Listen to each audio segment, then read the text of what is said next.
मौलवी साहब आए हैं, उठो बेटी जल्दी से वजू कर लो, सुपारा पढ़ना है। आज बेवक्त क्यों सो गई?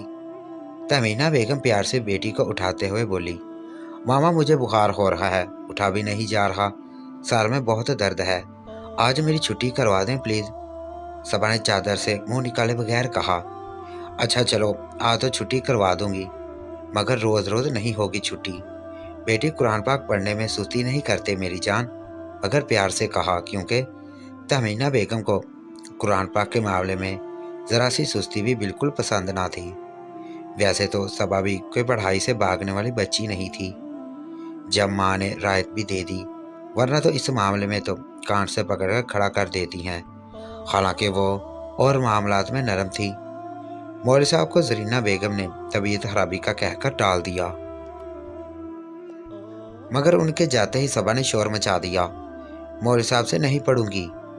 मौलवी साहब बहुत गुस्सा भी करते हैं और वैसे भी मुझे अच्छा नहीं लगता अब मैं उनसे पढ़ूं। मुझे कोई कारियाँ लगा कर दें, वरना मैं नहीं पढ़ूंगी। वो कोई 12-13 साल की थी, मगर इस मामले में अपना फैसला कतई सुना चुकी थी और तहमीना बेगम ये मुकदमा सबा के बाबा की अदालत में पेश कर चुकी थी। क्या हो गया है बेगम साहबा? बेटी जो कहेगी वो आप करती जाएंगी। वो तो ना समझ है, आप तो समझदार हैं, आपको उसे समझाना चाहिए था। अगर कोई मसला है तो मसला हल किया जाए, ना कि पढ़ाई छोड़ दी जाए। वजाहत साहब एक ही सांस में बोल गए, वजाहत साहब आप खुद ही बात कर लें, मैंने बच्ची से बहस करना मुनासिब नहीं समझा। तहमीना बेगम ने शोहर को जवाब देते हुए इंसानियत से बताया और खुद बावर्ची खाने का रुख किया। खाने के दौरान सबा बहुत हैरान थी कि बाबा ने छुट्टी का कुछ क्यों नहीं पूछा। बाबा भी मुस्तकिल सबा के चेहरे की बेचैनी, घबराहट और खौफ को नोट कर रहे थे। यकीनन कोई ना कोई बात ज़रूर है जो सबा ऐसे रिएक्ट कर रही है, वरना तो वो वालिदैन के आगे चूं भी नहीं करती थी। और फिर उन्होंने फैसला किया और एतमानान से खाना खाने लगे। लेकिन सबा की प्लेट में भी बड़े प्यार से खाना डाला, उसे कुछ तसल्ली हुई और वो भी मुतमन होकर खाने लगी। खाने के काफ़ी देर बाद जब बाबा फारग हो गए तो उन्होंने सबा को अपने कमरे में बुलाया। सबा को बोलकर खुद किचन के काम निपटाने चली गई। सबा को डर लग रहा था कि बाबा डांटेंगे, मगर फिर भी तो बात करना थी, वरना मौलवी साहब उसके साथ इस तरह बदतमीजियाँ करते रहते। खैर वह डरती डरती बाबा के कमरे में जा पहुंची। अस्सलाम वालेकुम बाबा, मैं आ जाऊं? वो कमरे के दरवाजे पर खड़ी बाबा से अंदर आने की इजाज़त तलब कर रही थी। वालेकुम सलाम, जी बेटी आएँ। सलाम का जवाब देते हुए बाबा ने बड़ी शफ़क़त से कहा। अपने महसूस कुर्सी पर बैठकर उसका इंतज़ार कर रहे थे। बैठो बेटी। बाबा ने बेड की साइड पर रखी हुई कुर्सी की तरफ इशारा किया। जी बाबा, यह कहकर वो कुर्सी पर जा बैठी और सवालिया नज़रों से बाबा को देखने लगी। बेटी, क्या आप बताना मुनासिब समझेगी कि आप कुरान पाक पढ़ने से क्यों मना कर रही हैं? बाबा ने पूछा। नहीं नहीं नहीं बाबा, मैं कुरान पाक पढ़ने को मना नहीं कर रही। बाबा मैं तो मौलवी साहब से पढ़ने को मना कर रही हूँ।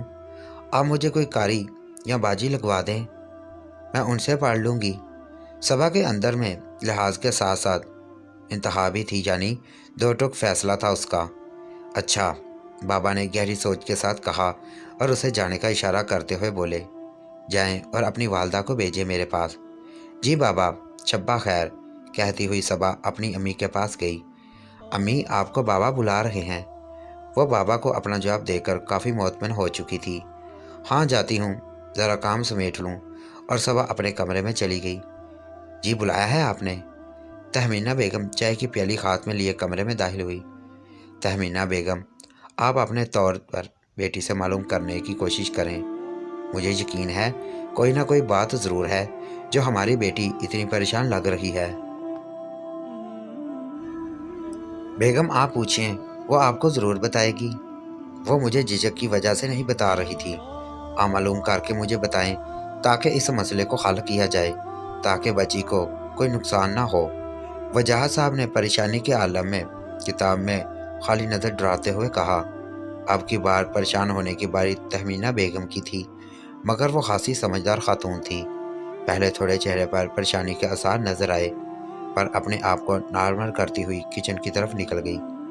सबा कमरे में बैठी अपने टेस्ट की तैयारी कर रही थी। तभी उसने कमरे का दरवाज़ा खटखटाया और बोली, सबा बेटी, मैं अंदर आ जाऊँ? हाथ में मज़ेदार चॉकलेट फ्लेवर वाला दूध लिए खड़ी थी।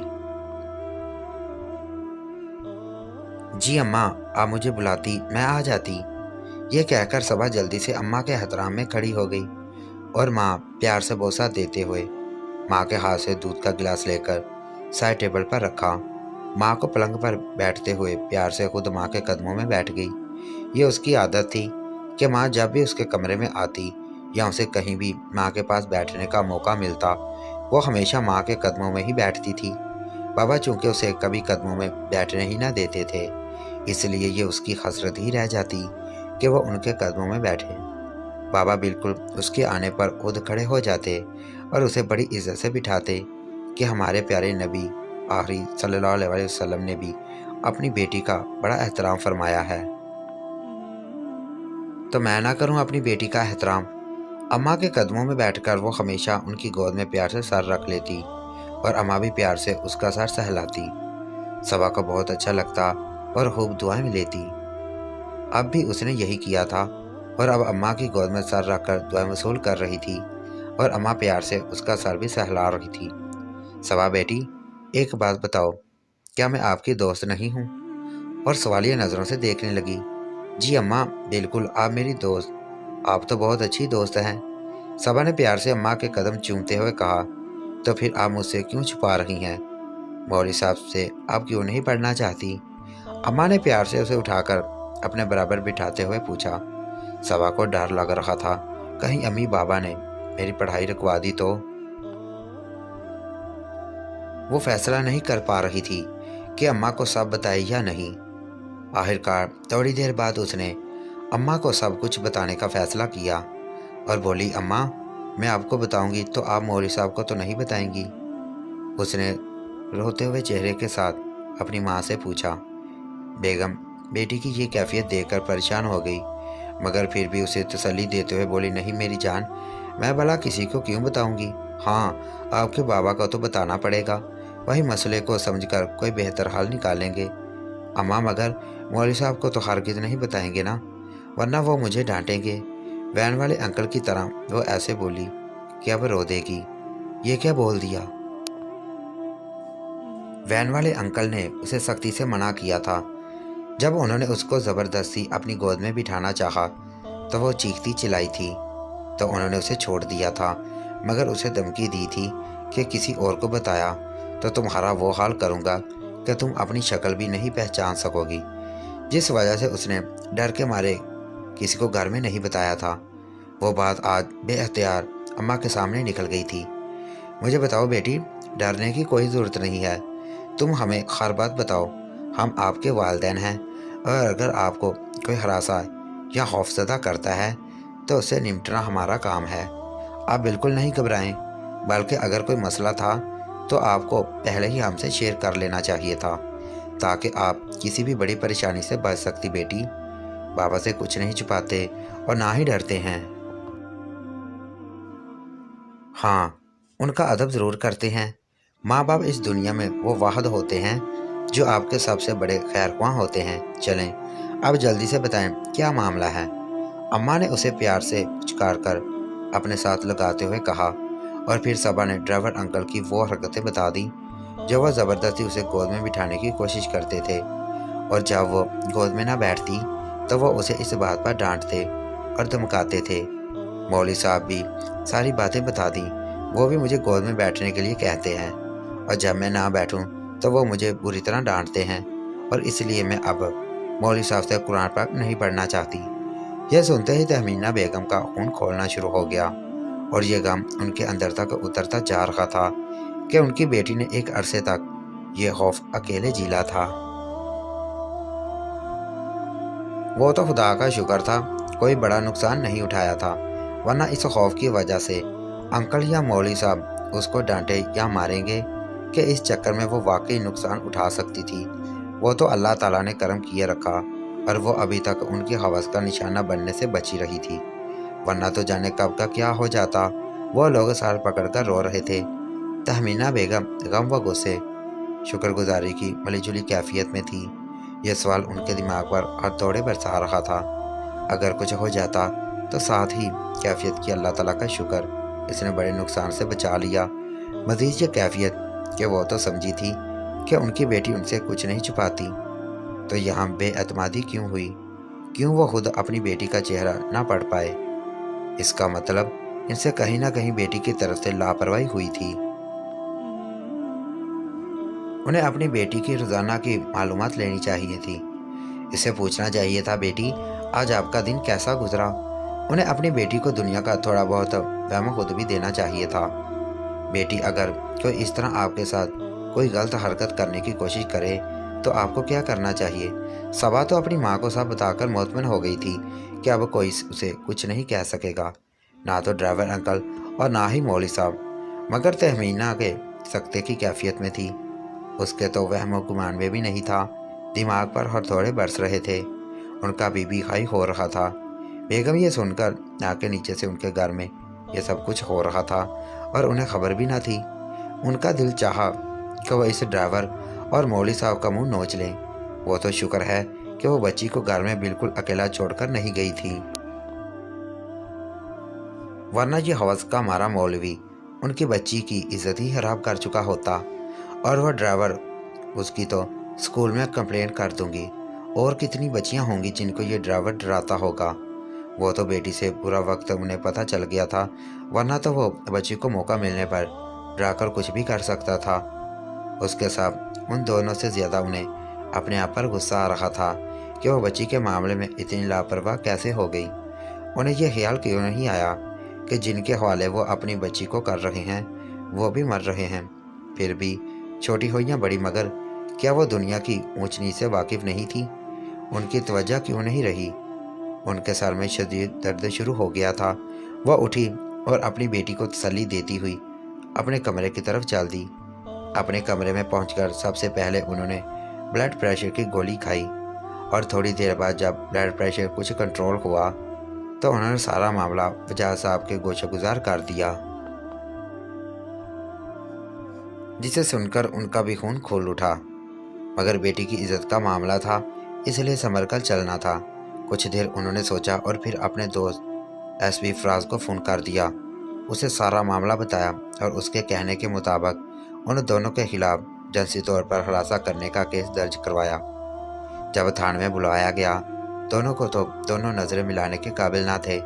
थानेदार ने उन्हें खूब जलील किया, थोड़ी बहुत मेहमान नवाजी भी की और फिर इस वादे पर कि आइंदा उनकी तो क्या किसी भी साथ बदतमीजी नहीं करेंगे।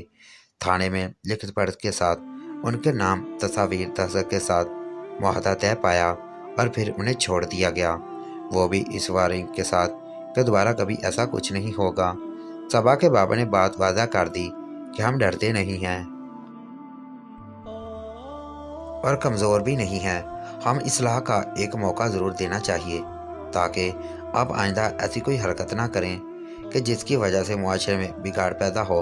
वरना हम चाहते तो वाकई सज़ा भी दिलवा सकते थे, मगर हम चाहते हैं कि आप अपने करतूत संवारें ताकि आपके घर की बच्चियां भी महफूज रहें, क्योंकि आज आप किसी की बच्ची के साथ कोई बुराई करेंगे, कल को वो लौटकर आपकी बच्ची की तरफ आएगी। और हम नहीं चाहते कि हमारे माशरे की कोई भी बच्ची गैर महफूज रहे। और फिर तौबा का दरवाज़ा अल्लाह ने भी खुला रखा है। दोनों बहुत ही शुक्रमंद हुए और वजाहत साहब से शर्मिंदा होकर माफ़ी भी मांगी। वजाहत साहब ने मौली साहब को उनकी तनख्वाह देकर फ़ारग कर दिया, वैन ड्राइवर को भी फ़ारग कर दिया।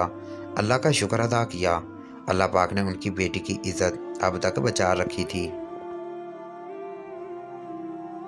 वरना ये अब भी अगर इल्म ना होता तो न जाने कब क्या हो जाता। जो उनके मुंह पर काल्क मलने के लिए काफ़ी होता और बेटी का नसीब अलग खराब हो जाता। वो तो ये सोचकर ही कांप जाते थे जब भी उन्हें ख्याल आता क्या हुआ नहीं, गिरफ्तार करवाया या नहीं, हो मार लगवाई नहीं थी, सज़ा मिलेगी उन्हें। वो जहाँ साहब घर पहुँचे तो दरवाजे में ही तहमीना बेगम ने सवालात की बौछार कर दी। वह शदीद गम व गुस्से की कैफियत में थी। उनका बीबी भी मुसलसल हाई हो रहा था। बेगम, आप अपने ब्लड प्रेशर की गोली खाएं, आपका बीबी तबीयत काफ़ी ख़राब है, आप चलें। वजाहत साहब अपने कमरे में ले गए। اور ان کی بیوی کی دوا اور پانی دیا۔ پہلے یہ کھائیں، پھر بتاتا ہوں کیا ہوا۔ تہمینہ بیگم نے جلدی سے ٹیبلٹ کھائیں اور پھر بولی، اب بتائیں کیا ہوا۔ ان باتوں کے ساتھ وجاہت صاحب نے انہیں اب بتانے لگے۔ جب وہ سب بتا چکے تو بیگم بولی، آپ نے انہیں معاف کیوں کیا؟ وہ معافی کے لائق نہیں تھے۔ وہ بہت غمزدہ ہو گئی۔